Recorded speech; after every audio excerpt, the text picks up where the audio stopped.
Yes అమ్మా. అందరికీ ప్రభువైనటువంటి యేసుక్రీస్తు నామములో వందనాలు తెలియజేస్తా ఉన్నాను. Praise the lord. ಕರ್ತನಾದ ಯೇಸು ಕ್ರಿಸ್ತನ ಹೆಸರಿನಲ್ಲಿ ನಿಮ್ಮೆಲ್ಲರಿಗೂ ಕೂಡ ವಂದನೆ ಸಲ್ಲಿಸ್ತಾ ಇದ್ದೇನೆ. ಎಲ್ಲರಿಗೆ ಪ್ರೈಸ್ ದಿ ಲಾರ್ಡ್. సో మీరు వీలైనటువంటి వాళ్ళందరూ కూడా వీడియోస్ ఆన్ చేసుకుంటే బాగుంటుంది అనేది రిక్వెస్ట్ చేస్తా ఉన్నాను. ಒಂದು ವಿಜ್ಞಾಪನೆ ಏನಂತಂದ್ರೆ ಮನವಿ, ಸಾಧ್ಯವಾಗುವವರು ನೀವು ನಿಮ್ಮ ವಿಡಿಯೋಗಳನ್ನ ಆನ್ ಮಾಡ್ಕೋಬೇಕೆಂಬುದಾಗಿ ನಾವು ಮನವಿ ಮಾಡ್ಕೊಳ್ತಾ ಇದ್ದೇನೆ. ఓకే, చిన్న ప్రార్థన చేసుకుందాం. ಒಂದು ಚಿಕ್ಕ ಪ್ರಾರ್ಥನೆ ಮಾಡ್ಕೊಳ್ಳೋಣ ಈ ಸಮಯದಲ್ಲಿ. ప్రేమగల మా తండ్రి, పరిశుద్ధుడైన మా దేవ, మీ ఘనమైన నామానికి వందనాలు స్తోత్రాలు చెల్లిస్తూ ఉంటున్నాం. నాయనా, మీరు ఇచ్చిన ఈ సమయాన్ని బట్టి వందనాలు. పాటల ద్వారాను ఆరాధన ద్వారాను మీరు మా మధ్యన సంచరిస్తున్న విధాన్ని బట్టి వందనాలు చెల్లిస్తున్నాం ప్రభువా. తండ్రి, ఈ సమయాన్ని బట్టి స్తోత్రాలు. అయోగ్యుని అపాత్రుని ప్రభువా మిసిలో చాటున మరుగుపరచండి. మీ రక్త ప్రోక్షణ కిందకి వస్తా ఉంటున్నాం, సాయం చేయండి అయ్యా. మా అందరితో మీరు మాట్లాడుతూ రమ్మని ఘనత మహిమ ప్రభావాలు మీకే చెల్లిస్తూ నాయనా, ఏ డిస్టర్బెన్స్ లేకుండా అలాగే ట్రాన్స్లేషన్ చేస్తున్న సోదరుని కూడా మీరే బలపరిచి మీ ఆత్మచేత నింపమని అయ్యా. మేమైతే నిష్ప్రయోజకులం తండ్రి, మీ చిత్తములో మాకు అవసరతను బట్టి మీరే మాట్లాడుతూ రమ్మని, మీ పరలోకపు సింహాసనము నుంచి ప్రతి మాట మాకు బయలుపరుస్తూ రమ్మని యేసుక్రీస్తు దివ్యమైన నామమున స్తుతించి ప్రార్థించి అడిగి వేడుకుంటున్నాము తండ్రి, ఆమేన్. ఆమేన్. సో అందరికీ ప్రైజ్ ది లార్డ్ అండి. మీరు వీడియోస్ ఆన్ చేసుకున్న వాళ్ళందరికీ కూడా నిజంగా ప్రభు నామమున వందనాలు తెలియజేస్తా ఉన్నాను. ಎಲ್ಲರಿಗೂ ಕೂಡ ಪ್ರೈಸ್ ಲಾರ್ಡ್ ಹೇಳ್ತಾ ಇದ್ದೇನೆ. ಮತ್ತು ಮುಖ್ಯವಾಗಿ ವಿಡಿಯೋಗಳು ಆನ್ ಮಾಡ್ಕೊಂಡಂತ ಎಲ್ಲರಿಗೂ ಸಹ ಕರ್ತನಾದ ಯೇಸು ಸ್ವಾಮಿ ಹೆಸರಿನಲ್ಲಿ ನನ್ನ ವಂದನೆಗಳು, ಪ್ರತ್ಯೇಕ ವಂದನೆಗಳು. సో మీ అందరినీ ఈ విధంగా కలుసుకోవడం నిజంగా చాలా సంతోషంగా ఉంది. మొట్టమొదటిగా ಮೊಟ್ಟಮೊದಲದಾಗಿ ನಿಮ್ಮೆಲ್ಲರನ್ನು ಕೂಡ ಈ ರೀತಿಯಲ್ಲಿ ಇವತ್ತು ಭೇಟಿಯಾಗುವಂತದ್ದು ತುಂಬಾ ನಿಜಕ್ಕೂ ನನಗೆ ಸಂತೋಷಕರವಾಗಿದೆ. ఎంత సంతోషంగా ఉందంటే, ಎಷ್ಟು ನನಗೆ ಸಂತೋಷವಾಗಿದೆ ಅಂತಂದ್ರೆ, మొన్న బళ్ళారి వచ్చినప్పుడు ఒక పెళ్లికి వచ్చాం కదా, అప్పుడున్న సంతోషం ఉంది. ಮೊನ್ನೆ ಬಳ್ಳಾರಿಗೆ ಬಂದಾಗ ಒಂದು ಮದುವೆಗೆ ಬಂದಿದ್ವಲ್ವಾ, ಅಷ್ಟರ ಮಟ್ಟಿಗೆ ಸಂತೋಷ ಇದೆ. రోజు ఈ విధంగా కలుసుకోవడం ఇంకా సంతోషంగా ఉంది. ಮತ್ತೆ ಪ್ರತಿ ದಿನವೂ ಕೂಡ ಈ ರೀತಿಯಲ್ಲಿ ನಾವು ಕಲ್ತ್ಕೊಳ್ಳುವಂಥದ್ದು ಬಹಳ ಸಂತೋಷಕರವಾಗಿದೆ. మనందరికి ఏం బంధుత్వం లేకపోయినా ఎందుకు ఇంత సంతోషం అని ఎప్పుడైనా ఆలోచన చేశారా? ನಮಗೆ ಶಾರೀರಿಕವಾದ ಯಾವುದೇ ಒಂದು ಬಂಧುತ್ವ ನಮ್ಮ ಮಧ್ಯದಲ್ಲಿ ಇಲ್ಲದೆ ಹೋದ್ರು ಕೂಡ ಯಾಕೆ ಇಷ್ಟು ನಾವು ಸಂತೋಷವಾಗಿ ಇದೀವಿ ಎಂಬುದಾಗಿ ಯಾವತ್ತಾದ್ರೂ ಆಲೋಚನೆ ಮಾಡಿದ್ರ ಯಾವತ್ತಾದ್ರೂ? ದೇವರ ಸಹವಾಸ ಇರೋದ್ರಿಂದ ಸಂತೋಷವಾಗಿದ್ದೀವಿ. దేవుని సహవాసం ఉండడం బట్టి సంతోషంగా ఉన్నాము. ఇంకెవరైనా చెప్పండి. ఇನ್ನು ಯಾರಾದ್ರೂ ಹೇಳ್ತೀರಾ?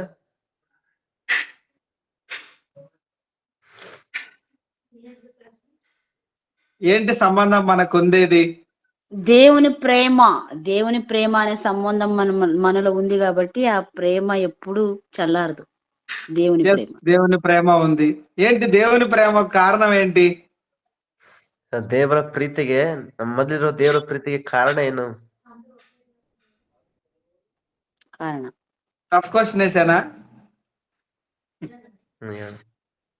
మనం అందరూ ఒకే దేవుడిని సేవిస్తాం కదనా, అందుని బట్టి అందరూ ప్రేమతో ఉన్నాము. అదే, ఆయన ఎలా దేవుడు అయ్యాడు మనకు?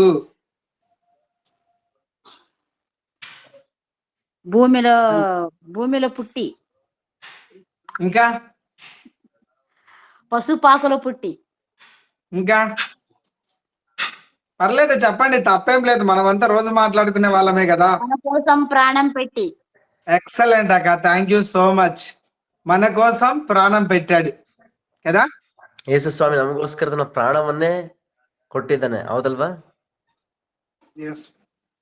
పౌలు గారు ఒక మాట చెప్తారు. పౌలును ಒಂದು ಮಾತನ್ನು ಹೇಳ್ತಾನೆ, యేసుక్రీస్తు సిలువ యందు తప్ప దేని యందు నాకు అతిశయం లేదు. ಯೇಸು ಸ್ವಾಮಿಯ ಶಿಲುಬೆಯಲ್ಲಿ ಹೊರತು ಬೇರೆ ಯಾವ್ದ್ರಲ್ಲಿ ಕೂಡ ನನಗೆ ಹೆಚ್ಚಳ ಇಲ್ಲ ಅಂತ ಹೇಳ್ತಾನೆ. అసలు దేని యందు గాని అంటే మీరు ఎప్పుడైనా ఆలోచన చేశారా? ಬೇರೆ ಯಾವ ವಿಷಯದಲ್ಲಿ ಕೂಡ ನಾನು ಅತಿಶಯ ಪಡಲ್ಲ, ಹೆಚ್ಚಳ ಪಡಲ್ಲ ಅಂತ ಆತನ ಹೇಳ್ತಾನೆ ಅಂತಂದ್ರೆ ಆಲೋಚನೆ ಮಾಡಿದ್ರೆ, మంచి ఫుడ్ తినే దాంట్లో లేదు, ಒಳ್ಳೆ ಆಹಾರವನ್ನು ಊಟ ಮಾಡೋದ್ರಲ್ಲಿ ಆ ಒಂದು ಅತಿಶಯ ಇಲ್ಲ. నేను కలెక్టర్ పోస్ట్ లో ఉన్నానన్న అతిశయం లేదు, ನಾನು ಒಂದು ಒಳ್ಳೆ ಕಲೆಕ್ಟರ್ ಪೋಸ್ಟ್ ಅಲ್ಲಿ ಪದವಿಯಲ್ಲಿ ಇದ್ದೀನಿ ಎಂಬುದಕ್ಕಾಗಿ ಅತಿಶಯ ಅಲ್ಲ. ఇంకా ఏముంటాయండి? ಇನ್ನ ಬೇರೆ ವಿಷಯಗಳು ಏನಿರ್ತಾವ್ರಿ ನಾವು నాకు 10 ಹೆಚ್ಚಿಸ್ಕೊಳ್ಳೋದಕ್ಕೆ? అంతస్తుల బిల్డింగ్ ఉన్నంత దాంట్లో కూడా అతిశయం లేదు. ಒಂದು 10 ಅಂತಸ್ತು ಮಹಡಿ ನನಗೆ ಆಯ್ತು ಅಂತ ಹೇಳಿ ಅದಕ್ಕೋಸ್ಕರ ಅದ್ರ ವಿಷಯದ ಅತಿಶಯ ಅಲ್ಲ. దేంట్లో నాకు అతిశయం ఉంది అంటే ಆತನ ಹೇಳ್ತಾನೆ ಪೌಲನು, ಯಾವ ವಿಷಯದಲ್ಲಿ ನಾನು ಅತಿಶಯ ಪಡ್ತೀನಿ ಅಥವಾ ಹೆಚ್ಚಳ ಪಡ್ತೀನಿ ಅಂತಂದ್ರೆ యేసుక్రీస్తు ప్రభువారి సిలువ యందు తప్ప ಯೇಸು ಸ್ವಾಮಿಯ ಶಿಲ್ಬೆಯಲ್ಲಿಯೇ ಹೊರತು. ఆ సిలువ ద్వారానే మనం ఒక ప్రేమలోకి వచ్చేసాం. ನೋಡ್ರಿ, ಆ ಶಿಲ್ಬೆಯ ಮೂಲಕವೇ ನಾವೆಲ್ಲರೂ ಕೂಡ ಒಂದು ಪ್ರೀತಿಯಲ್ಲಿ ಬಂದಿದ್ದೇವೆ. సిలువ మన బ్రతుకు మార్చింది. ಶಿಲುಬೆ ನಮ್ಮ ಜೀವನವನ್ನ ಬದಲಾಯಿಸಿತು. మన పాపాన్ని తీసివేసింది. ನಮ್ಮ ಪಾಪವನ್ನ ತೆಗೆದು ಹಾಕಿತು. ఒక దినాన పరలోక రాజ్యంలో మళ్ళీ ఇలా కలుసుకుంటామన్న నిరీక్షణ ఇచ్చింది. ಮತ್ತೆ ಒಂದು ದಿನ ನಾವೆಲ್ಲರೂ ಕೂಡ ಇದೇ ರೀತಿಯಲ್ಲಿ ಪರಲೋಕದಲ್ಲಿ ನಾವು ಸೇರಿ ಬರ್ತೇವೆ ಅನ್ನುವಂತ ನಿರೀಕ್ಷೆ ನಮಗೆ ಕೊಟ್ಟಿದೆ. ఎంతమందికి నిరీక్షణలో మళ్ళీ కలుసుకుంటామని నమ్మకం ఉంది? చేయొద్దండి. ಎಷ್ಟು ಜನಕ್ಕೆ ಈ ಒಂದು ನಿರೀಕ್ಷೆ ಇದೆ? ನಾವು ಮತ್ತೆ ತಿರುಗಿ ಪರಲೋಕದಲ್ಲಿ ಎಲ್ಲರೂ ಇದೇ ರೀತಿಯಲ್ಲಿ ಸೇರ್ತೀವಿ ಅಲ್ಲಿ ಕೂಡ ದೇವರ ಸನ್ನಿಧಿಯಲ್ಲಿ ಅಂತ ಹೇಳಿ. ಆಮೆನ್. సో వీడియో ఆన్ చేసిన వాళ్ళందరూ కూడా పరలోక రాజ్యంలో కలుసుకుంటాం. ఆన్ చేసుకున్న వాళ్ళ పరిస్థితి అయినప్పటికీ కూడా కలుసుకుంటాం. ఓకే, సో మీ ఇబ్బంది నేనేం అంటలేను. ఎస్, మనం ఇప్పుడు ఒక సబ్జెక్ట్ గురించి కొంత మాట్లాడుకున్నాము. ప్రభు చిత్తం అయితే ఇంకొంచెం మరలా ఎప్పుడైనా నాకు అవకాశం దొరికినప్పుడు ప్రభు చిత్తంలో మళ్ళీ మాట్లాడుకుందాం. ಇವತ್ತು ಮುಖ್ಯವಾಗಿ ಒಂದು ವಿಷಯದ ಕುರಿತು ನಾವೆಲ್ಲರೂ ವಾಕ್ಯವನ್ನು ಧ್ಯಾನ ಮಾಡೋಣ. ಕರ್ತನ ಚಿತ್ತವಾದ್ರೆ ಮುಂದಿನ ದಿನಗಳಲ್ಲಿ ಕೂಡ ಈ ವಿಷಯವನ್ನ ನಾವು ಮುಂದೆ ಧ್ಯಾನ ಮಾಡ್ಲಿಕ್ಕೆ ಇರ್ತೇವೆ. Thank you brother. మరి ట్రాన్స్లేషన్ లో అన్న కూడా కొంచెం అనారోగ్యంగా ఉన్నప్పటికీ దేవుడు సాయం చేశాడు. ಆಮೆನ್. ఎస్, కాలింగ్ అంటే ఏంటి చెప్పండి? ಈ ಸಮಯದಲ್ಲಿ ಒಂದು ಮುಖ್ಯವಾದ ವಿಷಯ ಏನಂತಂದ್ರೆ ಕರೆ, ದೇವರ ಕರೆ. ಕರೆ ಅಂತಂದ್ರೆ ಏನು ಒಂದ್ಸರಿ ಯಾರಾದ್ರೂ ಹೇಳ್ತೀರಾ? ఎవరైనా అన్మ్యూట్ చేసుకొని చెప్తారా? ಯಾರು ನೀವು ಮ್ಯೂಟ್ ಓಪನ್ ಮಾಡ್ಕೊಂಡು ಹೇಳ್ರಿ. నా వర్తమానం ఏంటంటే దయనీయము, మీతో మాట్లాడించడం నాకు దయనీయం. దేవుని పిలుపు. దేవుని పిలుపు. మనము వాక్య భాష కాకుండా జనరల్ గా మాట్లాడుకుందాం. కాలింగ్ అంటే ఏంటి? నేను ఇప్పుడు మీకు కాల్ చేశాను. కాల్ చేయడం అంటే ఏంటి?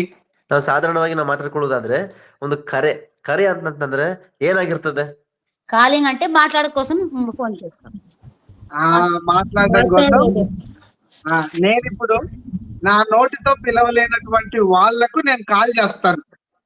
ಸಾಧಾರಣವಾಗಿ ನಾವು ಫೋನ್ ಅಲ್ಲಿ ಕರೆ ಮಾಡ್ತೀವಲ್ವಾ, ಬಾಯಿಂದ ನಾವು ಅವ್ರ ಹತ್ರ ಈಗ ಎದುರುಗಡೆ ಮಾತಾಡಕ್ ಆಗಲ್ಲ ಅಂತಂದ್ರೆ ಫೋನ್ ಮೂಲಕ ನಾವು ಮಾತಾಡ್ತೀವಿ ಕರೆ ಮಾಡಿ. ఇది పిలుపు అంటే పిలవడం. పిలుస్తా ఉన్నాను నేను మిమ్మల్ని. ಅಂದ್ರೆ ಆ ರೀತಿಯಲ್ಲಿ ಫೋನ್ ಕರೆ ಮೂಲಕ ನಾನು ನಿಮ್ಮನ್ನ ಕರಿತಾ ಇದ್ದೀನಿ ಎಂಬುದಾಗಿ ಒಂದು ಅರ್ಥ ಬರ್ತದೆ. బైబిల్లో కూడా ఒక వ్యక్తిని మనం జ్ఞాపకం చేసుకుందాం. ಸೊ ಬೈಬಲ್ ನಲ್ಲಿ ಕೂಡ ಒಬ್ಬ ವ್ಯಕ್ತಿ ನಾವು ಈ ಸಮಯ ನೆನಪು ಮಾಡ್ಕೊಳ್ಳೋಣ. దేవుడు ఆయన్ని పిలిచాడు. ದೇವ್ರ ಆತನನ್ನ ಕರೆದನು. ఒక అతన్ని పిలిచాడు. ಒಬ್ಬ ವ್ಯಕ್ತಿನ ದೇವ್ರು ಕರೆದನು. మీకు గుర్తున్న వ్యక్తులు దేవుడు పిలిచిన వాళ్ళు ఎవరైనా ఉన్నారా? ನಿಮ್ಗೆ ಏನಾದ್ರು ನೆನಪಿದ್ಯಾ ಬೈಬಲ್ ಅಲ್ಲಿ ದೇವ್ರು ಕರೆದಂತ ವ್ಯಕ್ತಿಗಳು ಯಾರಾದ್ರೂ ಇದರ ನಿಮ್ಗೆ ನೆನಪಿದ್ಯಾ? ಅಬ್ರಹಾಂ, ಮೋಶೆ, ಸೌಲ, ఓకే ఓకే ఓకే. సో మోషే గురించి మనం మాట్లాడుకుందాం. ನಾವು ಈ ಸಮಯದಲ್ಲಿ మోషే కురితాಗಿ ನಾವು మాట్లాడుಕೊಳ್ಳೋಣ. మోషేను పిలిచినప్పుడు మోషేకు తెలియడానికంటే ముందుగానే తను దేవుని పిలుపులో ఉన్నట్టు కొంత కార్యం జరిగినట్టు మనం గమనించారా ఎప్పుడైనా గానీ? ಮೋಶೆಯನ್ನ ನೇರವಾಗಿ ಕರೆಯುವುದಕ್ಕಿಂತ ಮುಂಚಿತವಾಗಿಯೇ ದೇವರ ಕಾರ್ಯಗಳು ಆತನ ಜೀವನದಲ್ಲಿ ನಡೀತಾ ಇದ್ವು ಏನೋದನ್ನ ಯಾವತ್ತಾದ್ರೂ ನೀವು ಆಲೋಚನೆ ಮಾಡಿದ್ರೆ ಅದ್ರ ಕುರಿತು ಯೋಚಿಸಿದ್ದೀರಾ?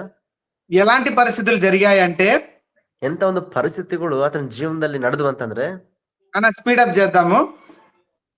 ఎంత పరిస్థితులు అంటే, ನೋಡಿ ಎಂತ ಪರಿಸ್ಥಿತಿಗಳಪ್ಪ ಅಂತಂದ್ರೆ, ఎలా అంటే మోషే యొక్క పరిస్థితి, ನೋಡಿ ಮೋಶೆ ಒಂದು ಪರಿಸ್ಥಿತಿನ ನೋಡ್ತೇವೆ. ఆయన ఆరంభంలో ఆయన జన్మించినప్పుడు ఆయన బ్రతకకూడదని కూడా ఒక శాసనం అనేది వచ్చింది. ಆತನು ಹುಟ್ಟಿದ ಸಂದರ್ಭದಲ್ಲಿ ಆತನು ಇನ್ನು ಬದುಕಬಾರದು, ಜೀವಿಸಬಾರದು ಎನ್ನುವ ರೀತಿಯ ಒಂದು ಶಾಸನ ಜಾರಿಗೊಳಿಸಲ್ಪಟ್ಟಿತ್ತು. నిర్గమకాండంలో మనం గమనిస్తాం మొదటి 3 అధ్యాయాల్లో ఈ విషయాన్ని. ನೋಡಿ ಆ ಒಂದು ವಿಮೋಚನಾ ಕಾಂಡ ಮೊದಲ 3 ಅಧ್ಯಾಯಗಳಲ್ಲಿ ಈ ವಿಷಯ ನಾವು ಗಮನಿಸ್ತೇವೆ. ఈ విషయం మనకందరికి తెలుసు. ఆయనను ఒక జమ్ము పెట్టెలో పెట్టి కీలు పూసి నదిలో పంపించేస్తారు. ಈ ವಿಷಯ ನಮ್ಮೆಲ್ಲರಿಗೂ ಕೂಡ ಗೊತ್ತಿದೆ. ಒಂದು ಆಪು ಪೆಟ್ಟಿಗೆಯಲ್ಲಿ ಆತನನ್ನ ಇಟ್ಬಿಟ್ಟು ಅವ್ರ ತಾಯಿ ಆ ನೈಲ್ ನದಿಯಲ್ಲಿ ಬಿಡುವುದನ್ನು ನೋಡ್ತೇವೆ.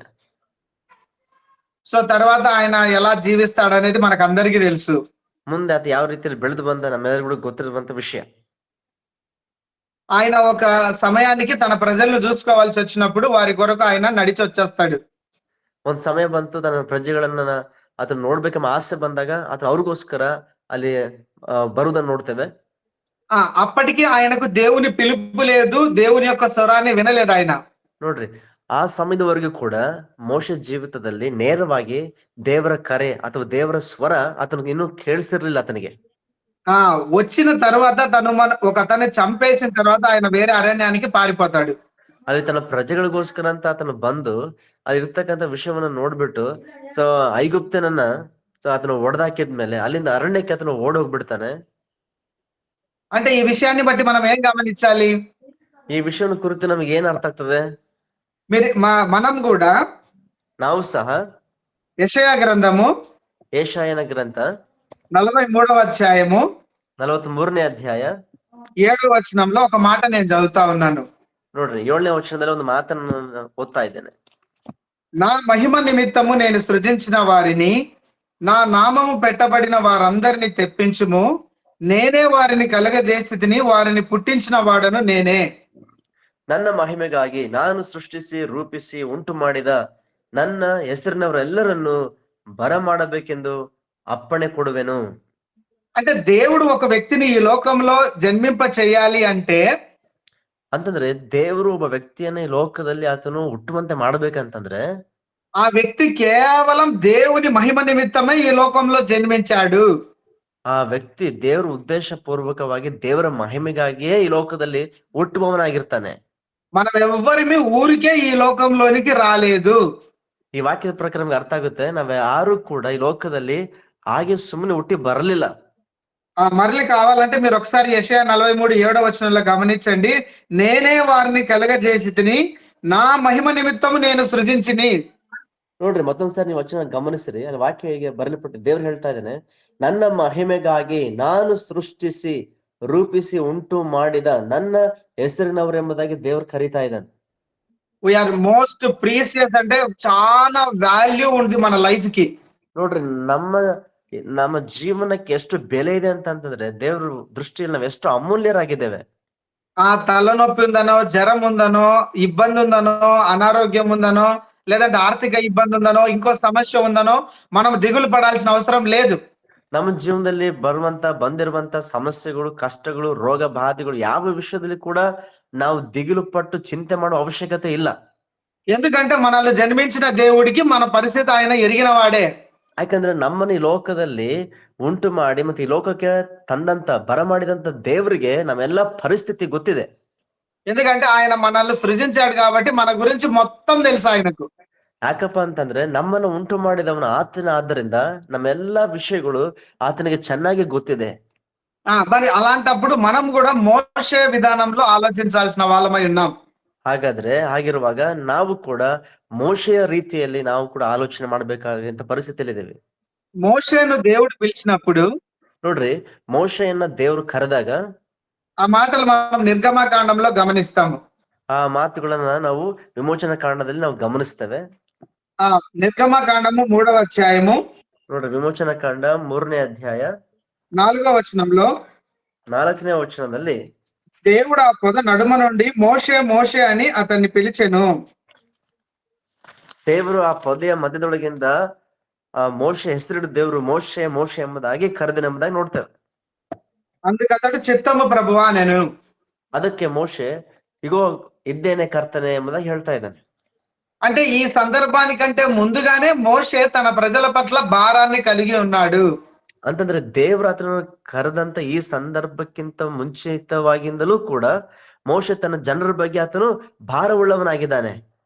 1-2 అధ్యాయాల్లోనే మోషే యొక్క జన్మము గాని, మోషే యొక్క బ్రతుకు గాని, మోషేకున్నటువంటి ప్రతి విషయంలో దేవుని యొక్క ప్రణాళిక నడుస్తా ఉంది. 1ನೇ ಅಧ್ಯಾಯ 2ನೇ ಅಧ್ಯಾಯದಲ್ಲಿ ನಾವೆಲ್ಲ ಗಮನಿಸಿದ್ರೆ ನೋಡ್ರಿ, ಮೋಶೆ ಒಂದು ಜನನದ ಕುರಿತು, ಆತನ ಹುಟ್ಟುವಿಕೆ ಆತನ ಒಂದು ಪರಿಸ್ಥಿತಿ, ಬೆಳೆದು ಬಂದ ಪರಿಸ್ಥಿತಿ, ಸ್ಥಿತಿಗತಿ ಎಲ್ಲವೂ ಕೂಡ ದೇವರಿಗೆ ಮುಂಚಿತವಾಗಿ ಗೊತ್ತಿದೆ. అయితే మోషే చాలా లక్కీ పర్సన్ తెలుసా మీకు?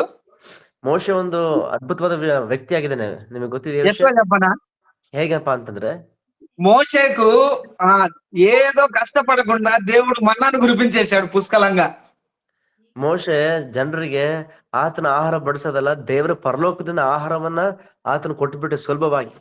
దేవుని యొక్క మహాకృప మోషే పట్ల విస్తారంగా ఉంది. ಆದ್ರೆ ದೇವರ ಮಹಾಕೃಪೆ ಮೋಶೆ ಕುರಿತು ಬಹಳ ವಿಸ್ತಾರವಾಗಿರುವುದನ್ನ ನೋಡ್ತೇವೆ. ఆకలైందంటే ప్రభువా మన్నా కురిపించంటారు, తింటారు, వెంటనే ప్రభువును ఆరాధించుకుంటా వెళ్ళిపోతానే ఉంటారు. ಅವರು ಇಸ್ರೇಲ್ ಜನರನ್ನು ಹಸಿವಾಗ್ತಿದೆ ಅಂತ ಮೋಶೆ ಹತ್ರ ಬಂದ್ರೆ, ಮೋಶೆ ದೇವರಿಗೆ ಪ್ರಾರ್ಥನೆ ಮಾಡುವಾಗ ಮನ್ನ ಸುರಿತಾ ಇದೆ. ಸೊ ಅವರೆಲ್ಲ ಭುಜಿಸ್ತಾ ಆರಾಮಾಗಿ ಅವ್ರು ಪ್ರಯಾಣ ಮಾಡ್ತಾ ಹೋಗ್ತಾ ಇದಾರೆ. కానీ మనం ధ్యానించుకోబోయే వ్యక్తి అపోస్తల కార్యంలో ఉన్నటువంటి పౌలు గారిని మనం ధ్యానించుకుంటా ఉన్నాం. ಮತ್ತೆ ನಾವು ಈ ಸಮಯದಲ್ಲಿ ಮುಂದೆ ಅಪೊಸ್ತಲ ಕೃತ್ಯಗಳಲ್ಲಿ ಕಂಡು ಬರುವಂತ ಪೌಲನ ಕುರಿತು ನಾವು ಧ್ಯಾನ ಮಾಡ್ಲಿಕ್ಕಿರ್ತೇವೆ. ఇప్పుడు మనము పౌలు గారిని ఎందుకు ధ్యానించుకుంటున్నామంటే మనం ఉంటున్న సంఘ కాలంలోనే పౌలు గారిని దేవుడు పిలుచుకున్నాడు. ಯಾಕೆ ನಾವು ಪೌಲನ ಕುರಿತು ನಾವು ಧ್ಯಾನ ಮಾಡ್ತಿದೀವಿ ಅಂತಂದ್ರೆ, ಸೊ ಪೌಲನು ನೋಡ್ರಿ ಆ ಸಭೆಯ ಕಾಲಾವಧಿಯಲ್ಲಿ ದೇವರ ಆತನನ್ನ ಕರೆದು ನೆಮ್ಮದಾಗಿ ನೋಡ್ತೇವೆ. అందుకే పౌలుకు తనకు మన్నా కురిపించలేదు కానీ దేవుడు ఒక అవకాశం ఇస్తూ వచ్చాడు. ಆದ್ರೆ ಪೌಲನ ವಿಷಯದಲ್ಲಿ ನಾವು ಗಮನಿಸಿದ್ರೆ ಆತನಿಗೆ ಮನ್ನವನ್ನು ದೇವರು ಸುರಿಸಲಿಲ್ಲ ಆಗ್ಲಿ, ಆದ್ರೆ ಒಂದು ಅವಕಾಶವನ್ನು ದೇವರು ಆತನಿಗೆ ಕೊಟ್ಟಿದ್ದಾಗಿ ನೋಡ್ತೇವೆ. తన సొంత చేతులతో పని చేసుకొని తను పరిచర్య చేసినటువంటి వాడిగా మనం గమనిస్తూ వస్తాం. ಪೌಲನನ್ನ ದೇವರು ಕರೆದಾಗ ಆತನು ತನ್ನ ಸ್ವಂತ ಕೈಯಿಂದ ಕೆಲಸ ಮಾಡಿ ದುಡಿದು ಆತನು ದೇವರ ಸೇವೆ ಮಾಡಿದ್ದಾಗಿ ನೋಡ್ತೇವೆ. దయచేసి గమనించాల్సిన, మనం దేవుడు పిలుచుకున్నాడు అంటే మనం ఉద్యోగాలు వదిలేసి లేదంటే ఫ్యామిలీస్ ని వదిలేసి ఎక్కడో దేవుడు ఒక ప్లేస్ చూపిస్తాడు అని అంతవరకు ప్రార్థన చేసుకుంటూ ఉన్న చుట్టుపక్కల ఉన్న పరిస్థితులను గమనించకుండా దయనీయంగా ఉండకుండా ఉండాల్సినటువంటి వాళ్ళమై ఉంటున్నాం మనం. ನೋಡ್ರಿ, ದೇವರ ಒಂದು ಕರೆ ಬಂದಾಗ, ಕರೆ ಅಂತಂತಂದ್ರೆ ಕುಟುಂಬ, ಉದ್ಯೋಗ ಎಲ್ಲ ಬಿಟ್ಬಿಟ್ಟು ಒಂದು ಸ್ಥಳ ದೇವ್ರ ತೋರ್ಸೋವರಿಗೆ ಒಂತಲ್ಲಿ ಎದ್ದುಕೊಂಡು ಏನೋ ದಯನೀಯವಾದ ಸ್ಥಿತಿಯಲ್ಲಿ ಸುತ್ತಮುತ್ತ ಪರಿಸ್ಥಿತಿ ಅರಿವಿಲ್ಲದಂತ ಸ್ಥಿತಿಯಲ್ಲಿ ನಾವು ಇರ್ಬೇಕೆಂಬುದಾಗಿ ಅದರ ಅರ್ಥ ಅಲ್ಲ. అపోస్తల కార్యములు 9వ అధ్యాయము ನೋಡ್ರಿ, ಅಪೊಸ್ತಲ ಕೃತ್ಯಗಳು 9ನೇ ಅಧ್ಯಾಯ ನಾವು ನೋಡುವುದಾದ್ರೆ 15-16 వచనాలలో నేను ఒక మాట చదువుతాను. 15-16 ವಚನ ಅಂತ ನೋಡೋಣ. 15వ వచనం చదువుతా ఉన్నాను. అన్యజనుల ఎదుటను, రాజుల ఎదుటను, ఇశ్రాయేలుల ఎదుటను నా నామం భరించుటకు ఇతడు నేను ఏర్పరచుకొనిన సాధనమై ఉన్నాడు. ಅನ್ಯ ಜನರ ಎದುರಿನಲ್ಲಿ, ಅರಸುಗಳ ಎದುರಿನಲ್ಲಿ ನನ್ನ ಹೆಸರನ್ನ ಈತನ ಮೂಲಕವಾಗಿ ಪ್ರಚಾರಪಡಿಸೋದಕ್ಕೋಸ್ಕರ ಈತನನ್ನು ಆರಿಸಿಕೊಂಡಿದ್ದೇನೆ ಎಂಬುದಾಗಿ ದೇವರು ಹೇಳ್ತಾ ಇದ್ದಾನೆ. నా నామమును భరించుటకు, ನನ್ನ ಹೆಸರನ್ನು ಪ್ರಕಟಿಸುವುದಕ್ಕಾಗಿ. ಇದೆಂత క్షేమకరంగా ఉందా ఈ పదం ఎప్పుడైనా గమనించండి. ನೋಡ್ರಿ, ಈ ಒಂದು ಮಾತು ఉల్లాసకరವಾಗಿ ఆరామదాయకವಾಗಿದೆ ಎಂಬುದಾಗಿ ನೆನೆಸ್ತೀರಾ ನೀವು? ಆಲೋಚಿಸ್ತೀರಾ? ఏమంటారంటే ఇంట్లో మనం ఎప్పుడైనా ఉన్నారంటే వాళ్ళు భరిస్తా ఉన్నారా, ఎన్ని రోజుల నుంచి భరిస్తున్నారో తెలుసా అంటాం కదా. ಸಾಧಾರಣವಾಗಿ ಯಾರಾದ್ರೂ ನಮ್ಮ ಮನೇಲೆ ಬಂದ್ಬಿಟ್ಟು ಇಲ್ಲೇ ಉಳ್ಕೊಂಡ್ಬಿಟ್ರೆ ಅವ್ರ ಬಗ್ಗೆ ಅಂದ್ಕೊಳ್ತೀವಲ್ಲ, ಎಷ್ಟು ದಿನದಿಂದ ಪಾಪ ಅವರು ನೋಡ್ಕೊಳ್ತಾ ಇದಾರೆ ಆ ವ್ಯಕ್ತಿ ಎಂಬುದಾಗಿ. ఇంకా భార్యాభర్తల విషయానికి వస్తే, ಮತ್ತೆ ಗಂಡ ಹೆಂಡತಿ ವಿಷಯದಲ್ಲಿ ಬಂದ್ರೆ భరించేవాన్నే భర్త అంటారు అని చెప్పుకుంటారు. ಮತ್ತೆ ಯಾರು ಆದ್ರೆ ಸಹಿಸ್ಕೊಳ್ತಾರೋ ಮತ್ತೆ ಹೋರ್ತಾರೋ ಅವರನ್ನೇ ಅಲ್ಲಿ ಗಂಡನ ಎಂಬುದಾಗಿ ಕರೆಯೋದನ್ನ ನೋಡ್ತೇವೆ. లేదంటే భరించే వాళ్ళనే భార్య అని కూడా అంటారు. ಅಷ್ಟು ಮಾತ್ರ ಅಲ್ಲ, ಯಾರು ಸಹಿಸ್ತಾರೋ ಮತ್ತೆ ಓರ್ವರಾಗಿರ್ತಾರೋ ಅಂತವ್ರನ್ನ ಹೆಂಡತಿ ವಿಷಯದಲ್ಲಿ ಕೂಡ ಆ ಮಾತು ನಾವು ನೋಡ್ತೇವೆ. అంతకంటే రక్త సంబంధం దేవుడు ఏం చేశాడంటే నా నామము నిమిత్తం భరించడానికి. ಅದಕ್ಕಿಂತಲೂ ರಕ್ತ ಸಂಬಂಧಕ್ಕಿಂತಲೂ ಹೆಚ್ಚಾಗಿ ಇಲ್ಲಿ ನೋಡ್ತಾ ಇದ್ದೇವೆ, ಪೌಲನ ಆರಿಸಿಕೊಂಡ ಉದ್ದೇಶ ದೇವರ ಹೆಸರನ್ನ ಆತನು ಹೋರ್ಬೇಕೆಂಬುದಾಗಿ. దేవుడు నిన్ను నన్ను పిలుచుకుంటే ఎలా ఉంటది దేవుని పనుకొని కొన్ని మాటలు మనం చూద్దాం. ನೋಡಿ, ದೇವರು ನಿನ್ನನ್ನ ನನ್ನನ್ನ ತನ್ನ ಕೆಲಸಕ್ಕೋಸ್ಕರ ಕರೆದ್ರೆ, ಆರಿಸ್ಕೊಂಡ್ರೆ ಯಾವ ರೀತಿಲಿ ಇರ್ತದೋ ಕೆಲವು ವಿಷಯಗಳನ್ನ ನಾವು ನೋಡ್ಕೊಳ್ಳೋಣ. నిన్ను దేవుడు ఏదైనా ఒక పరిచర్య కొరకు పిలుచుకున్నాడంటే, ದೇವರು ಯಾವ್ದಾದ್ರು ಒಂದು ತನ್ನ ಸೇವೆಗಾಗಿ ತನ್ನ ಕೆಲಸಕ್ಕೋಸ್ಕರ ಅಥವಾ ನಿನ್ನನ್ನು ಆರಿಸ್ಕೊಂಡಿದ್ದಾನಂತಂದ್ರೆ ఆ పరిచర్య చేయడానికి ఆయన ఎలాగైనా చేయించుకుంటాడు. ಆ ಒಂದು ತನ್ನ ಕಾರ್ಯವನ್ನ, ಉದ್ದೇಶವನ್ನ ನೆರವೇರಿಸೋದಕ್ಕೆ ದೇವರು ಯಾವ್ದು ರೀತಿಯಲ್ಲಾದ್ರೂ ಕೂಡ ಆತನು ತನ್ನ ಕಾರ್ಯವನ್ನು ನೆರವೇರಿಸ್ತಾನೆ ನಿನ್ನ ಮೂಲಕ. యెషయా గ్రంథము 43:7 వచనంలో చదువుకున్న నా మహిమ నిమిత్తం నేను మిమ్మల్ని సృష్టించాను. ಯೆಶಾಯ 43:7 ವಚನ ಓದಿದ ಪ್ರಕಾರ ದೇವ್ರು ಹೇಳ್ತಾ ಇದ್ದಾನೆ, ನನ್ನ ನಾಮ ಮಹಿಮೆಗಾಗಿಯೇ ನಾನು ನಿಮ್ಮನ್ನ ಸೃಷ್ಟಿಸಿದ್ದೇನೆ. అయితే నువ్వు దేవుని పిలుపుని కనిపెట్టాలి. ಹಾಗಾದ್ರೆ ನೀನು ದೇವರ ಒಂದು ಕರೆ ನಿನ್ನ ಜೀವಿತದ ಮೇಲೆ, ಆತನ ಉದ್ದೇಶವನ್ನ ನೀನು ಎದುರು ನೋಡ್ಬೇಕಾಗಿದೆ. నేనేదో దేవుని ప్రార్థన చేస్తున్నాను, ఆదివారం చర్చికి పోతున్నాను, ఏదో సంఘ కార్యక్రమాలలో ఉన్నానంటే ఇది పిలుపు కాదు. ನಾನೇನೋ ದೇವ್ರು ನಂಬಿಬಿಟ್ಟಿನಿ, ಮತ್ತೆ ಭಾನುವಾರ ಚರ್ಚ್ಗೆ ಹೋಗ್ತೀನಿ, ಮತ್ತೆ ಸಭೆ ಕಾರ್ಯಕ್ರಮಗಳು ನೋಡ್ಕೊಳ್ತೀನಿ ಅಂತಂದ್ರೆ ನೋಡ್ರಿ, ಇದು ದೇವರ ಒಂದು, ಇದೇ ದೇವರ ಒಂದು ಕರೆ ಅಲ್ಲ. నా నామమును భరించుటకు అంటే నీకు తెలియకుండానే కొన్ని విషయాల్లో భయంకరమైన బాధ్యత తీసుకోవడానికి దేవుడు నిన్ను ఏర్పరచుకుంటా ఉంటాడు. ನನ್ನ ಹೆಸರನ್ನ ಹೊರುವುದಕ್ಕೆ, ನನ್ನ ಹೆಸರಿನಲ್ಲಿ ಶ್ರಮೆಗಳನ್ನ ಸಹಿಸುವುದಕ್ಕೆ ಎಂಬುದಾಗಿ ದೇವರಲ್ಲಿ ಹೇಳ್ತಾ ಇದ್ದಾನೆ ಅಂತಂದ್ರೆ ಆತನ ಉದ್ದೇಶ, ಕರೆಯ ಉದ್ದೇಶದ ನೋಡ್ತೇವೆ. ಅಂದ್ರೆ ಒಂದು ದೊಡ್ಡ ಜವಾಬ್ದಾರಿಕೆಯನ್ನ ದೇವ್ರು ನಿನ್ನ ಮೇಲೆ ಇಡ್ತಾ ಇದ್ದಾನೆ, ಕೊಡ್ತಾ ಇದ್ದಾನೆ ಎಂಬುದಾಗಿ ಅರ್ಥ. ఫర్ ఎగ్జాంపుల్, ಒಂದು ಉದಾಹರಣೆಗೆ ನೋಡುದಾದ್ರೆ, ఈ రోజు రాత్రి 12 గంటల వరకు చర్చిలో పనిచేసి వచ్చినా గానీ ಇವತ್ತು ರಾತ್ರಿ 12 ಗಂಟೆಯವರೆಗೆ ನೀನು ಚರ್ಚಲ್ಲಿ ಒಂದು ಕೆಲಸ ಮಾಡಿ ಬಂದಾಗ್ಯೂ ಕೂಡ రేపు పొద్దున 6 గంటలకు పాస్టర్ గారో ఎవరైనా సీనియర్ ఫోన్ చేస్తే చర్చికి గాని పరిచర్యకు గాని వెళ్ళాలంటే గుండెల్లో నుంచి సంతోషం తన్నుకొని వస్తా ఉంటది. ನಾಳೆ ಬೆಳಿಗ್ಗೆ ಉದಯ ಕಾಲ 6 ಗಂಟೆಗೆ ಯಾರಾದ್ರೂ ಸೇವೆಗೆ ನನಗೆ ಕರೀತಾರೆ ಚರ್ಚಲ್ಲಿ ಪಾಸ್ಟರ್ ಅಥವಾ ಹಿರಿಯರು ಅಂತಂದಾಗ ನಿನ್ನ ಹೃದಯದ ಒಳಗಿಂದ ಆ ಸಮಯದಲ್ಲಿ ಆನಂದ ಅನ್ನೋದು ಉಕ್ಕಿ ಬರುವಂತದ್ದಾಗಿರ್ತದೆ. నీ పిలుపే నీ ప్యాషన్ అవుతది. ಅಂದ್ರೆ ನಿನ್ನ ಮೇಲಿರುವಂತ ಕರೆ, ನಿನ್ನ ಕರೆಯೇ ನಿನಗೊಂದು ಆಧರಣೆಯಾಗಿರ್ತದೆ, ಅಭಿಮಾನವಾಗಿರ್ತದೆ. ఆ ప్యాషన్ ఎట్లా ఉంటదంటే ప్రభు కొరకు నేను ఎంతైనా చేయాలి. ಆ ಒಂದು ಅಭಿಮಾನ ಯಾವ ರೀತಿ ಇರ್ತದೆ ಅಂತಂತಂದ್ರೆ, ಆ ಒಂದು ದಾಹ ಕರ್ತನಿಗಾಗಿ ನಾನು ಎಷ್ಟಾದ್ರೂ ಕೂಡ ನಾನು ಮಾಡ್ಬೇಕು. ఫర్ ఎగ్జాంపుల్ ఏంటంటే, ಉದಾಹರಣೆಗೆ ಏನಪ್ಪಾ ಅಂತಂದ್ರೆ, మన పిల్లలు ఒకవేళ ఆకలితో ఉంటేనో కష్టంలో ఉంటేనే నా పిల్లల కొరకు నేను ఎంతైనా కష్టపడాలి అని అనుకుంటాము. ನೋಡಿ, ನಮ್ಮ ಮಕ್ಕಳು ಹಸಿವಿನಲ್ಲಿದ್ರೆ ಆ ಮಕ್ಕಳಿಗೋಸ್ಕರ ಎಷ್ಟಾದ್ರೂ ಕಷ್ಟ ಆದ್ರೂ ಪರವಾಗಿಲ್ಲ, ನಾವು ಕಷ್ಟ ಪಡ್ಬೇಕೆಂಬುದು ಅಂದ್ಕೊಳ್ತೇವೆ. పౌలు కూడా అలానే అనుకున్నాడు. నా మట్టుకైతే బ్రతుకుట క్రీస్తే. ಪೌಲನು ಕೂಡ ಅದೇ ರೀತಿ ಅಂದ್ಕೊಳ್ತಾ ಇದ್ದಾನೆ, ಕರ್ತನ ವಿಷಯದಲ್ಲಿ ನಾನು ಜೀವಿಸುವುದಾದ್ರೆ ನನ್ನ ಕ್ರಿಸ್ತನಿಗಾಗಿ. మీరు గమనించినట్లయితే, ನೀವು ಗಮನಿಸುವುದಾದ್ರೆ సిసిహెచ్ కింద ఒక ఫుట్ నోట్ లో ఒక మాట ఉంటది, ఫిలిప్పి 1:21 అని. ಫಿಲಿಪ್ಪಿ 1:21 ವಚನ, ಅಲ್ಲಿ ನಮ್ಮ CCH ಕೆಳಗಡೆ ಆ ಒಂದು ಮಾತು ಬರಲ್ಪಟ್ಟಿರ್ತದೆ ನೋಡ್ರಿ. ఆ లోగో కింద ఉన్నటువంటి సారాంశము సిసిహెచ్, క్రీస్తు కేంద్రిత కుటుంబంగా మనం ఎలా అయ్యాము అంటే ఒక సమర్పణతో మనం ఇక్కడ నిలబడడానికి వచ్చాం. ನೋಡ್ರಿ, ಒಂದು ಸಮರ್ಪಣೆಯಿಂದಲೇ ಒಂದು CCH ಒಂದು ಕುಟುಂಬವಾಗಿ, ಕ್ರಿಸ್ತು ಕೇಂದ್ರೀಕೃತವಾಗಿ ಉಳ್ಳಂತ ಒಂದು ನಾವೆಲ್ಲರೂ ಒಂದು ಕುಟುಂಬವಾಗಿ ಇಲ್ಲಿ ನಾವು ಸೇರಿ ಬರ್ತೇವೆ ಒಂದು ಸಮರ್ಪಣೆ ಮೂಲಕ. మనం ఏదో అనుకోకుండా ఫోన్లు చేసుకొని గ్యాదర్ అవ్వట్లేదు ఇక్కడ. ಅಂದ್ರೆ ನಾವೇನೋ ಅನ್ಕೊಂಡಿದ್ದಂಗೆ ಏನೋ ಸುಮ್ನೆ ಫೋನ್ಗಳು ಮಾಡಿ ನಾವ್ ಯಾರು ಗ್ಯಾದರ್ ಆಗ್ತಾ ಇಲ್ಲ, ಸೇರಿ ಬರ್ತಾ ಇಲ್ಲ. ఈ సిసిహెచ్ ఆరంభించడానికి 3 సంవత్సరాల ముందు నుంచి మనం ప్రార్థన చేస్తా వస్తా ఉన్నాం. ಈ ಒಂದು CCH ಪ್ರಾರಂಭವಾಗುವಕ್ಕಿಂತ ಮುಂಚಿತವಾಗಿ 3 ವರ್ಷಗಳಿಂದ ಪ್ರಾರ್ಥನೆ ಮಾಡ್ತಾ ಬರ್ತಾ ಇದೀವಿ. ఒక సహవాసం మనం ఏర్పడాలి, ఒక కుటుంబంగా మనం ఏర్పరచబడ్డాం. ಅಂದ್ರೆ ಒಂದು ಸಹವಾಸವಾಗಿ, ಒಂದು ಕುಟುಂಬವಾಗಿ ಇವತ್ತು ದೇವರ ಮೆಲ್ಲರ ಆತನು ಕಟ್ಟಿದ್ದಾನೆ. ఇందులో నా గొప్పతనమో మన టీం గొప్పతనమో ఏ ఒక్కరిది లేదు. ಇದರಲ್ಲಿ ನನ್ನ ಒಂದು ದೊಡ್ಡತನವೋ ನಮ್ಮ ಟೀಮ್ ಇರುವಂತವ್ರ ದೊಡ್ಡತನವೋ ಇದ್ರೆ ಯಾರೋ ಒಂದು ದೊಡ್ಡತನ ಅತಿಶಯ ಯಾರ್ದು ಇಲ್ಲ. ఏ ప్యాషన్ అయినా దేవుడు మనకి ఇవ్వకపోతే అది 2 రోజుల్లో ఆగిపోతది. ಒಂದು ದಾಹ, ಒಂದು ಹಂಬಲಿಕೆ ದೇವರ ನಮಗೆ ಕೊಡದೆ ಹೋದ್ರೆ, ಸೇವಿಸೊಂದು ಭಾರ ಕೊಡದೆ ಹೋದ್ರೆ ಅದು 2 ದಿನದಲ್ಲೇ ನಿಂತು ಹೋಗ್ತದೆ. దేవుడు నిలబెడితేనే ఏ పరిచర్య అయినా నిలబడుతుంది. ಅಂದ್ರೆ ಒಂದು ಸೇವೆ ನಿಲ್ಬೇಕಂತಂದ್ರೆ ಅದು ದೇವ್ರು ತಾನೇ ನಿಲ್ಲಿಸ್ಬೇಕು. దేవుడు పిలిస్తేనే నువ్వు ఆ భారంతో జీవించగలుగుతావు. ದೇವರು ನಿನ್ನನ್ನು ಕರೆದಾಗ ಮಾತ್ರನೇ ನೀನು ಆ ಒಂದು ಭಾರವನ್ನು ಹೊತ್ತುಕೊಂಡು ಜೀವಿಸಲು ಸಾಧ್ಯವಾಗುತ್ತೆ.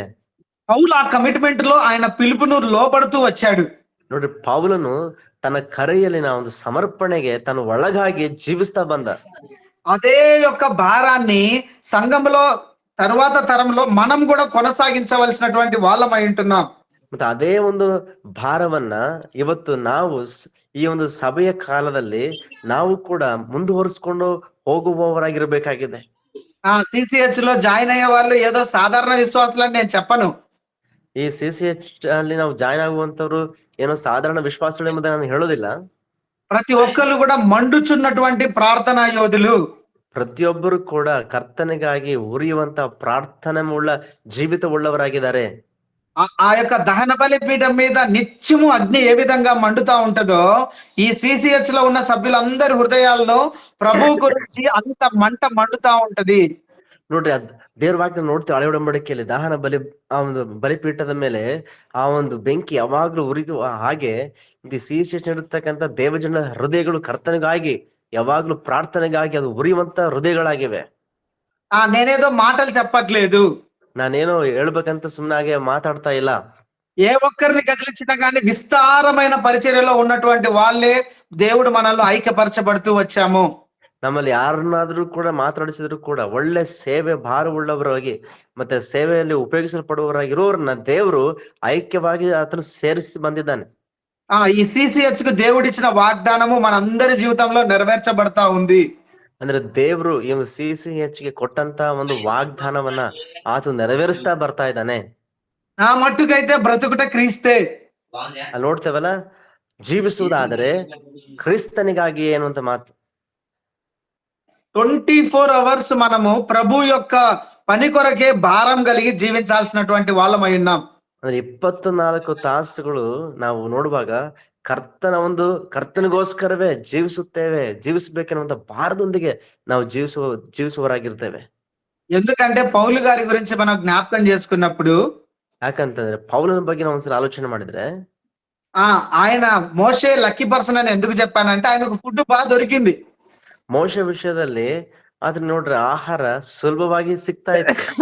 ఆయనకు చెప్పులు పాతగిలిపోలేదు, ఆయన వస్త్రాలు కూడా పెద్ద కష్టపడలేదు ఆయన. ಆತನು ಚಪ್ಪಲಿ ವಿಷಯದಲ್ಲಿ ಆಗಿರ್ಬೋದು ಅಥವಾ ಬಟ್ಟೆ ವಿಷಯದಲ್ಲಿ ಆಗಿರ್ಬೋದು, ಯಾವ ವಿಷಯದಲ್ಲೂ ಕೂಡ ಆತನು ಕಷ್ಟಪಡುವ ಅವಶ್ಯಕತೆ ಇರಲಿಲ್ಲ. కానీ పౌలు ఒక్కొక్క సందర్భంలో తన వస్త్రాలు తీసుకురండి అని పత్రికల్లో రాస్తూ వచ్చాడు. ಆದ್ರೆ ಪೌಲನ ವಿಷಯ ನಾವು ಗಮನಿಸಿದ್ರೆ, ಅದನ್ನು ಸೇವೆಯಲ್ಲಿ ಇರುವಾಗ ಸಂದರ್ಭಗಳು ಬರ್ತವೆ. ಕೆಲವರಿಗೆ ಆತನ ಬರಿಬೇಕಾಯ್ತು, ನೀವು ಬರ್ಬೇಕಾದ್ರೆ ನನ್ನ ವಸ್ತ್ರಗಳನ್ನು ಕೂಡ ತೆಗೆದುಕೊಂಡು ಬರ್ರಿ ಅಂತೇಳಿ, ನನಗಾಗಿ ವಸ್ತ್ರ ತೆಗೆದುಕೊಂಡು ಬರ್ರಿ ಅಂತ ಹೇಳ್ಬೇಕಾಯ್ತು. నేను మోషేను తక్కువ చేసి మాట్లాడట్లేదు, ಅಂದ್ರೆ ನಾನೇನೋ ಮೋಶೆನ ಕಡಿಮೆ ಮಾಡಿ ಮಾತಾಡ್ತಾ ಇಲ್ಲ. కానీ నేటి దినాలకు మోషే ఉన్న కాలంలో మోషే కొంత క్షేమంగా ఉన్నాడనే తెలియజేస్తా ఉన్నాను. ಅಂದ್ರೆ ನಾವು ಜೀವಿಸುವಂತ ಈಗಿನ ಪರಿಸ್ಥಿತಿಗೆ ಹೋಲಿಸ್ಕೊಂಡು ನೋಡಿದ್ರೆ, ಮೋಶೆ ಒಂದು ಪರಿಸ್ಥಿತಿ ವಿಷಯ ಕ್ಷೇಮಕರವಾಗಿತ್ತು ಎಂಬುದಾಗಿ ನಾನು ಹೇಳ್ತಾ ಇದ್ದೇನೆ ಅಷ್ಟೇ. 9వ అధ్యాయము మనం చదువుకున్న అపోస్తల కార్యములు 15వ వచనంలో, ಅಪೊಸ್ತಲ ಕೃತ್ಯಗಳು 9ನೇ ಅಧ್ಯಾಯ 17ನೇ ವಚನದಲ್ಲಿ ಓದ್ಕೊಂಡ ವಾಕ್ಯ ఏమన్నట్టుందంటే, నా నామాన్ని భరించడానికి, ನನ್ನ ಹೆಸರನ್ನ ಓರುವುದಕ್ಕಾಗಿ ಅಥವಾ నిజంగా ಪ್ರಕಟಿಸುವುದಕ್ಕಾಗಿ నువ్వు నేను దేవుని కొరకు భరించే వారిగా జీవించగలుగుతున్నామా? ಮತ್ತೆ ಇವತ್ತು ನಿಜವಾಗಿ ಆ ಹೆಸರು ನಿಮಿತ್ತವಾಗಿ ಲೋಕದಲ್ಲಿ ನಾವು ಕರ್ತನಿಗಾಗಿ ಜೀವಿಸುವವರಾಗಿದ್ದೇವಾ? నీకు అనారోగ్య సమస్యలు వస్తాయి, ನಿಮಗೆ ಅನಾರೋಗ್ಯದ ಸಮಸ್ಯೆಗಳು ಬರ್ತವೆ, ఆర్థిక పరమైన ఇబ్బందులు వస్తాయి, ಮತ್ತೆ ಹಣಕಾಸಿನ ತೊಂದರೆಗಳು ಬರ್ತವೆ, కుటుంబంలో మరణాన్ని చూడాల్సిన పరిస్థితులు వస్తాయి. ಕೆಲವು ಸಂದರ್ಭಗಳಲ್ಲಿ ಮನೆಯಲ್ಲಿ ಮರಣಕರವಾದ ಪರಿಸ್ಥಿತಿಗಳು ಬರ್ತವೆ. ఇవన్నీ కూడా ప్రతి ఒక్కరి కుటుంబంలో, విశ్వాసుల కుటుంబంలో జరిగే విషయాలే. ಇವೆಲ್ಲವೂ ಕೂಡ ಪ್ರತಿಯೊಬ್ಬ ವಿಶ್ವಾಸಿಗಳ ಮನೆಗಳಲ್ಲಿ ನಡೆಯುವಂತ ಸಂಗತಿಗಳೇ. అయినప్పటికీ ಆದಾಗ್ಯೂ ಕೂಡ నీ హృదయంలో ప్రభు కొరకు ఉండే భారమే నీ పిలుపు. ಮತ್ತೆ ಕರ್ತನಿಗಾಗಿ ನಿನ್ನ ಹೃದಯದಲ್ಲಿ ಎಂತ ಒಂದು ಭಾರವುಳ್ಳ ವ್ಯಕ್ತಿಯಾಗಿ ನೀನ್ ಇದೆಯಲ್ಲ, ಆ ಭಾರವೇ ನಿನ್ನ ಒಂದು ಕರೆಯಾಗಿರ್ತದೆ. ఆ విషయాన్ని బట్టి పౌలు గారి పత్రికలో ఏమంటున్నారంటే, ಈ ವಿಷಯನ ಕುರಿತಂತೆ ಪೌಲನು ತನ್ನ ಪತ್ರಿಕೆಯಲ್ಲಿ ಏನಂತ ಹೇಳ್ತಾ ಇದ್ದಾನೆ ಅಂತಂದ್ರೆ, నేను ఏర్పరచుకున్న సాధనమై ఉన్నాడు అని ప్రభువారు తెలియజేస్తా ఉన్నారు. ನೋಡ್ರಿ, ಅಲ್ಲಿ ಆ ಮಾತಿಗೆ ಬಂದ್ರೆ ದೇವ್ರು ಹೇಳ್ತಾ ಇದ್ದಾನೆ ಪೌಲನ ವಿಷಯದಲ್ಲಿ, ನಾನು ಆರಿಸಿಕೊಂಡಂತ ಸಾಧನವಾಗಿದ್ದಾನೆ ಎಂಬುದಾಗಿ. మన యొక్క వర్తమానము పిలుపు గురించి మాత్రమే మనం మాట్లాడుతూ ఉన్నాం. ನಾವು ಇವತ್ತಿನ ಸಂದೇಶ ನೋಡ್ರಿ, ಕರೆ ಬಗ್ಗೆನೇ ನಾವು ಮಾತನಾಡ್ತಾ ಇದ್ದೇವೆ. ఏర్పరచుకున్నాడు అనేది మనం తరువాత అంశాన్ని జ్ఞానించుకుంటాం. ಮತ್ತೆ ಏರ್ಪಡಿಸಿಕೊಂಡಿದ್ದಾನೆ ಅನ್ನೋ ವಿಷಯವನ್ನ ಆಮೇಲೆ ನಾವು ಧ್ಯಾನ ಮಾಡೋಣ ಮುಂದೆ. అయితే తనను పాత్రగా ఒక సాధనముగా ఎంచుకున్నాడు. ದೇವರು ಆತನ ಒಂದು ಸಾಧನವಾಗಿ ಆತನು ಆರಿಸಿಕೊಂಡಿದ್ದಾನೆ ಅನ್ನೋ ಒಂದು ಮಾತು ನೋಡ್ತೇವೆ. ఉదయకాలమున ప్రభుదాస్ అన్న ఒక వాక్యం చెప్తా ఉండి, ಇವತ್ತು ಬೆಳಗಿನ ಜಾವ ಪ್ರಭುದಾಸ್ ಅಣ್ಣವರು ಒಂದು ವಾಕ್ಯವನ್ನು ಹೇಳ್ತಾ ఆ మాట ఏం చెప్పాడంటే, ಒಂದು ಮಾತು ಅವ್ರು ಹೇಳಿದ್ರು. ಏನಂತಂದ್ರೆ, దావీదు చేతిలో వీణ విస్తారంగా ఆయన నైపుణ్యత కలిగి ఉన్నాడు అని చెప్తూ వచ్చాడు. ನೋಡಿ, ದಾವಿದನ ಕೈಯಲ್ಲಿ ಆ ಕಿನ್ನರಿ ಅಂತಕ್ಕಂಥದ್ದು ಅಷ್ಟು ಆ ವಿಷಯದಲ್ಲಿ ಆತನ ನೈಪುಣ್ಯತೆ ಉಳ್ಳವನಾಗಿ ಅದನ್ನ ಉಪಯೋಗಿಸ್ತಾ ಇದ್ದಾನೆ ಎಂಬುದಾಗಿ ನೋಡ್ತೇವೆ. నువ్వు నేను కూడా అటువంటి వాయిద్యంలా ప్రభు కొరకు ఈ లోకంలో జీవించాలని చెప్తూ వచ్చాడు. ಅಂದ್ರೆ ನಾನು ನೀವು ಎಲ್ಲರೂ ಕೂಡ ಕರ್ತನಿಗಾಗಿ ಅಂತ ಒಂದು ಉಪಯೋಗಿಸಲ್ಪಡುವ ವಾದ್ಯದೋಪಾದಿಯಲ್ಲಿ ನಾವು ಕರ್ತನಿಗೆ ಉಪಯೋಗಿಸಲ್ಪಡಬೇಕೆಂಬುದಾಗಿ ಹೇಳ್ತಾ ಬಂದ್ರು.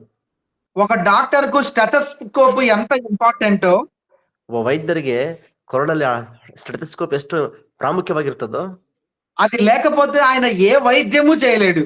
ಅದು ಇಲ್ದೆ ಆತನ ಯಾವುದೇ ರೀತಿಯ ವೈದ್ಯವನ್ನು ಮಾಡ್ಲಿಕ್ಕಾಗಲ್ಲ. అంటే ఒక వస్తువు యొక్క విలువ ఒక డాక్టర్ కి ఎంత అయితే ఉందో ಒಂದು ಆ ವಸ್ತುವಿನ ಒಂದು ಬೆಲೆ ಒಬ್ಬ ವೈದ್ಯನಿಗೆ ಎಷ್ಟು ಮಟ್ಟಿಗಾದ್ರೂ ಇದೆಯೋ నువ్వు నేను కూడా అంత ఇంపార్టెంట్ అయి దేవుని యొక్క పని చేయగలుగుతూ రావాలి. ಸೊ ನಾನು ನೀವೆಲ್ಲರೂ ಕೂಡ ದೇವರ ಕೆಲಸದ ವಿಷಯದಲ್ಲಿ ಅಷ್ಟು ಪ್ರಾಮುಖ್ಯತೆ ಉಳ್ಳವರಾಗಿ ದೇವರ ಸೇವೆಯನ್ನ ಆತನ ಕೆಲಸವನ್ನು ಮಾಡುತ್ತಾ ಬರಬೇಕು. పౌలు గారు ఒక తీర్మానం చేసుకున్నారు. ಪೌಲನು ಒಂದು ತೀರ್ಮಾನವನ್ನು ಆತನ ಮಾಡಿದ.